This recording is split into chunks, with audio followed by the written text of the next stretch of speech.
बेलेग माने हान्जाखौ जोङो गनायनाय नङा जोङो UPPL खौनो गनायगोन ट्रेक्टरनि सावगारियावनो जोङो भटखौ होनाय जागोन UPPL आव जाय केन्डिडेट जागोन जाय UPPL नि जागोन बेखौनो जों माने जोंनि गोजोननाय अननायखौ जों बेनोनो बावनाय जागोन आरो जोंनि गफुरनि हालामनि जेसेबां रायजो दङ बे रायजो राजाफ्राबो जिउ दान होनानै जों मोनफ्रोमबो एकर्डआव जों बाहागो लाबोदोंमोन प्रमद बर' सारानो जोंनो नैबे बरफुख्रि फोथाराव फैनानै जोंनो एफारसिखौ होफैदों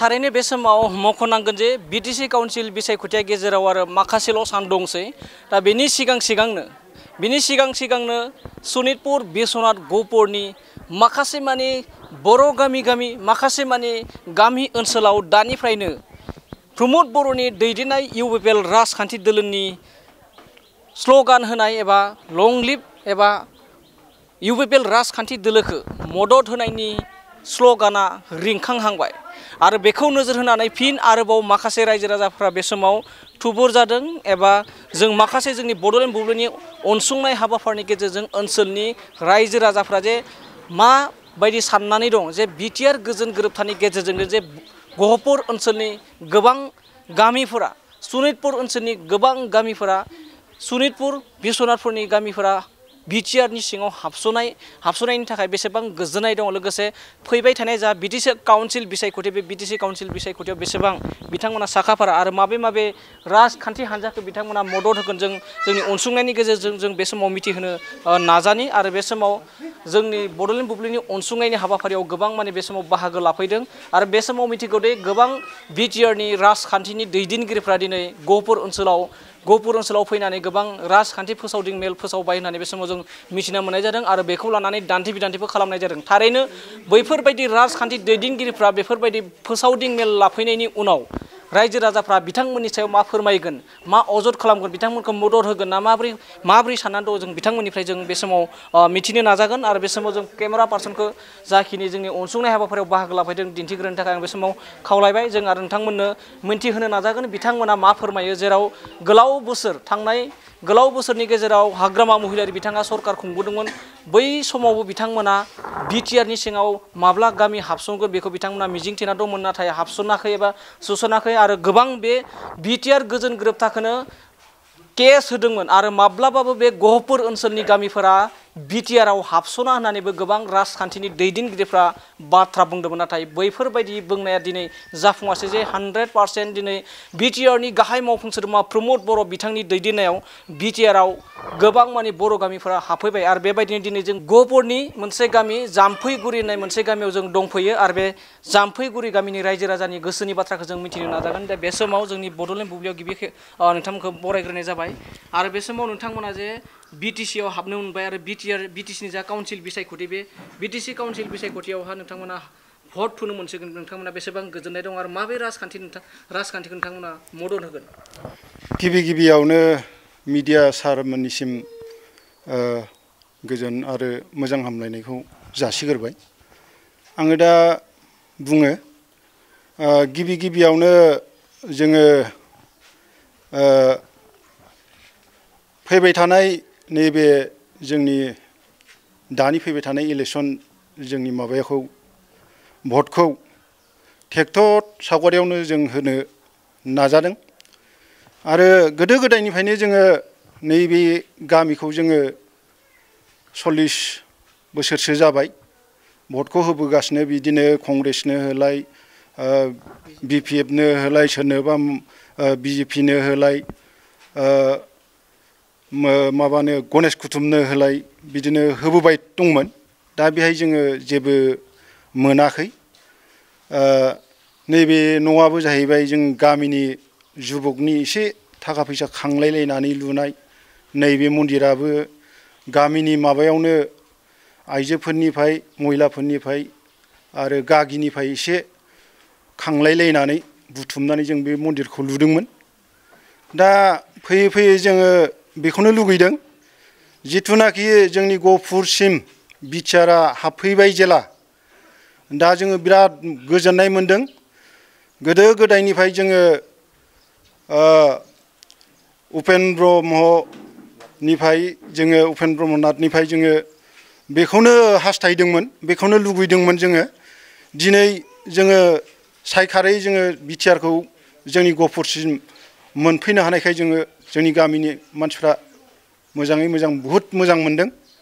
आरो दा बेखिनियाव जोङो नैबे गामियाव जोङो बेखौनो लुगैदों जे बेलेग माने हान्जाखौ जोङो गनायनाय नङा, जोङो UPPL खौनो गनायगोन।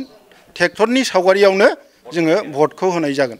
गासिबो महिला आफादानो जा, जुबक आफादानो जा एबा महिला आफादानो जा, आं बेखौनो बुंबाय बयबो होजोबखागोन। आरो जोङो सावरायगासिनो गामियाव बिदिनो अमाबैसा पुर्निमायाव जोङो जुथुमो नैबे मन्दिराव, ब्रह्म मन्दिराव। बे मन्दिरावनो जोङो सावरायलायबाय थाखायो।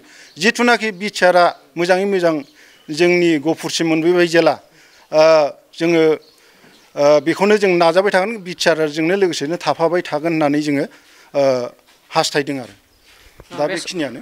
बे समाव फिन आरोबाव दसे समनि उनाव बिथांसिम जों आरो मिथिबावनो नाजागोन। आरोबाव जोंहा बे समाव माखासे रायजो राजानिफ्राय जों मिथिनो नाजागोन। दा बे समाव नोंथांमोना मा फोरमायगोन? जेराव बिटिआर एकर्डखौनो केस होदोंमोन BPF राजखान्थिनि दोलोफोरा। सिगाङावनो बिथांमोननिसिम खुलुमनाय थाबाय। गोदो जों खोनादोंमोन जोंथ' बड'लेण्ड नांगौ होननानै बिराद सिगांनिफ्रायनो दाबि खालामबोबाय थानाय, जों गोबां फरायसा आफादजों बाहागोबो लाबोबाय थादों। खिन्थु जों बड'लेण्डआव हाबनो नाजाबाय थादों। सिगांनि समाव जिखुनु आफाद दैदेनलांबाय थानाय, खिन्थु बिसिनि समाव जों मा BSC ना BTC बेफोरबायदि जालांबाय। खिन्थु जों गहपुरबासिया हाबनो मोन्थाय गोहोआव फैफायाखै सिगांनियाव। खिन्थु नैबे दा प्रमद बर' सार दैदेननाय UPPL सरकार, बेयाव जाहाथे दा जोङो जाबायदि सानोमोन बड'लेण्ड जायाबाबो बिटिआर होननाय मोनसे दफायाव हाबदों, दा बेखौथ' हाबा होननानै गहपुरबासि रायजोखौ बिराद मिसलेट खालामबोदोंमोन गुबुन पार्टिया। दा जोङो नैबे बिटिआरआव हाबफानाय मोननायखौ जोङो बिराद गोजोननाय मोन्दों। आरो UPPL सरकारखौ जों गोजोननाय बावगोन। आरो प्रमद बर' सारनि सायावनो जोङो हाखौ मोन्दों। आरो मोनसिन माने मोजांनिफ्राय मोजांसिन जाबोनायखौ जों बे गहपुर एरियायाव मोननाय बायदि मोन्दों। आरो प्रमद बर' जिन्दाबाद जिन्दाबाद जिन्दाबाद। बे समावहा आरोबाव जों माखासे मिथिना मोनो जे बेयावहा BPFनि MCLA प्रेस मुसाहारि बिथाङाबो दावबायफैदोंमोन होननानै, बिथांमोननि सायाव माबोरै फोरमायगोन? जोङो बेखौ मिथिथ'वा, अबावबाफोर फैदों जानांगौ, खिन्थु जोंनियाव खबर गैया। बेयो जों मिथियाखै आरो जों मिथिखौ बुंनानै लानानै लाब गैया। आरो दा बे समाव नोंथांमोननि समस्थिया धनस्रि बियाबाव गोरोबदों। रुजुग्रा मुसाहारि बिथाङा गोबां खामानि मावगासिनो दं, बेनि सायाव मा फोरमायगोन? जों दा रुजुगोरा बसुमतारी मुसाहारि बिथाङा दा UPPLनि जानानै मावनायाव जोंहा गोजोननाय दङ। UPPLआव जों माने दिनैसिम जोङो सोर केन्डिडेट फिक्स मोनाखैबाबो जों, थेवबो जों UPPLआव जाय केन्डिडेट जागोन, जाय UPPLनि जागोन, बेखौनो जों माने जोंनि गोजोननाय अननायखौ जों बेनोनो बावनाय जागोन। आरो थारैनो बे समाव आरोबाव जों मिथिनो नाजागोन जे गोबां गामिफोरा बे समाव बिटिआरआव सोसनजाबाय। आरो लोगोसे फैबाय थानाय दान मोननैनि उनावनो बिटिआर काउन्सिल भटनि जा बिसायख'थि बेयाव भट थुनो मोनगोन, बेखौ बिथांमोना फोरमायबाय। आरो फैबाय थानाय समाव माबे राजखान्थि हान्जाखौ बिथांमोना आसा खालामना दङ, माबे राजखान्थिखौ मदद होगोन बे फोरमायबाय। बेनि सिगां आरोबाव जों मिथिनो नाजागोन जे गोबां बिटिआरनि गाहाय मावफुं सोद्रोमा प्रमद बर' बिथाङा बाथ्रा बुंदों एबा खोथा होदोंमोन जे हानि जेंनाखौ 100% एबा 100% मावफुंगोन होननानै। थारैनो बिथांमोना हानि पाट्टा मोननो हानो हायाखै। जों मिथिनो नाजागोन जेराव आथिखालनि बिटिआर हाग्रा बिफाननि मावफुं सोद्रोमा रनजित बसुमतारी बिथांमोना गोबां हानि पाट्टा होनायनि बाथ्रा बुंदों। दा बे हानि पाट्टा होनायाव बिथांमोना मोननो हादोंना हायाखै जों बिथांमोननिफ्राय मिथिनो नाजायो। थारैनो नोंथांमोना हानि पाट्टाखौ मोननो हादों नामा? आरो मोननो हादोंब्ला माने माबोरै रांखावरि होनानै घुस होनानैसो मोननो हादों नामा? जोङो FRC लेखा मोनदों, गावनि माने हानि मोनदांथि बे माबाखौ मोनदों। आरो FRCखौ मोनदों। बे आमलाइगुरि FRC, जोंना आमलाइगुरि FRCमोन। बेहाय बे प्रमद बर' सारानो जोंनो नैबे बरफख्रि फोथाराव फैनानै जोंनो FRCखौ होफैदों। बिराद मोजां मोनदों जोङो। सिगाङाव माखासेया माने मोनखांबायमोन आरो ओमफ्राय जोंना थालांदोंमोन। नैबे आमलाइगुरि FRCजोंनो जोंना जाजोबदों। आरो दा बेखायनो जोङो बे FRCआव प्रमद बर' सारानो होफैलायनायखाय जोङो बिराद गोजोनदों। जाहाथे आरो मोजाङै मोजां आरो बिदिनो मावलांबावबाय थागोन बे प्रमद बर' सारा, बेखौनो जोङो आसा खालामो जाहाथे जोंनि गामियावबो बिदिनो बिनि सेलाफोरा फैनानै जाहाथे जोंखौ माखासे बुस्थु मा मोन्दों मा मोनाखै बेफोरखौ नायफैयो आं बेखौनो बुंनानै प्रमद बर' सारनिसिम गोजोननाय बावहरबाय आरो नोंथांमोननि गामियाव इउपिपिएलखौ मदद होनो थाखाय माबोरै साखाफारा जानानै दं?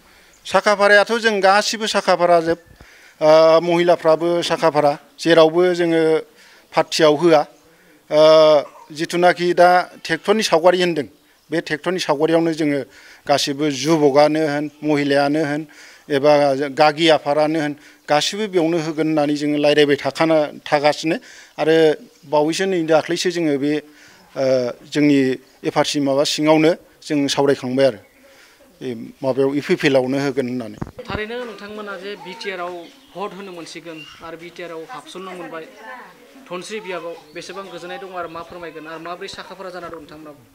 गिबियावनो बड'लेण्ड बुब्लिनि निउसनि जाहा रिपर्टारफोरनिसिम आं गोजोन हामलायनायखौ बावहरग्रो आरो जोंनि बे दिनैनि बे जों गामियाव मोनफैनायखौ वेलकाम खालामो आङो। दा बिनि बे बेलायावनो आं फंनैसो बाथ्रा बुंनो नागिरदों। दिनै जोंहा बेफोरबायदि एकर्डआ बिएसि बिटिसि दा बिटिआरआव आगान होबाय। जोङो मोनफ्रोमबो सिगांनिफ्रायनो जि एकर्डखौ जाय जाहा मावथिगिरिफ्रा लाबोदोंमोन बेयाव जोंनि गफुरनि हालामनि जेसेबां रायजो दङ बे रायजो राजाफ्राबो जिउ दान होनानै जों मोनफ्रोमबो एकर्डआव जों बाहागो लाबोदोंमोन। अब्लाबो दिनैनि दिनाव जेरै बिटिआर सरकारा जेरै जोंखौ सोसनबाय बै मोननै एकर्डआव जोंनिसिम जेबो अनसुंथाइबो मोनाखै आरो जोङो जेबो बिसिनि सोसनजायाखैबो। दा दिनै जोंनि इउपिपिएल बिटिआर सरकारा हाबनाय लोगो लोगोनो जोंहा दिनै जोंनि खर'नि जेंसिखौ 100आव 50% जोंहा एसेबाबो जों अनसुंथाइखौ मोननो हादों। बिनि थाखाय बिटिआर सरकारखौ जोङो वेलकाम खालामो आरो लोगोसे बिनिनो प्रमद बर' सारखौ जोङो साबायखर बावहरो आरो इयुनावबो 50%आव जेन जोंनो बेफोरबायदिनो आरो जोंनो जोंनि जाहामेला बेफोरखौ सुस्रां हरगोन होननानै आसा फारिनानै आङो बे सारनि दोलो जिथु जोंहा इउपिपिएल जों बे इउपिपिएलनि ट्रेक्टरसिनावनो जों भटखौ होनानै इयुन संसारावबो बे सारानो सामलायलांनो हागोन आरो बे सारनिफ्रायनो जोङो 50% अनसुंथाइखौ आरो जोंनि जेंनाखौ सारानो सुफुंगोन होननानै आसा खालामनानै आंनि बुंथिनायखौ एसेबां दोनथ'बाय।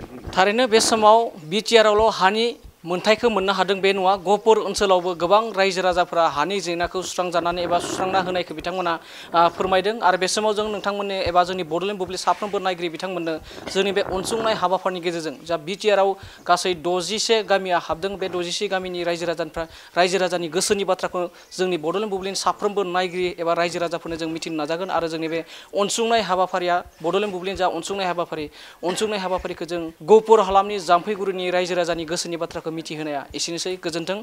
बड'लेण्ड बुब्लिनिफ्राय आं गाहाय सामलायगिरि राजिब बसुमतारी।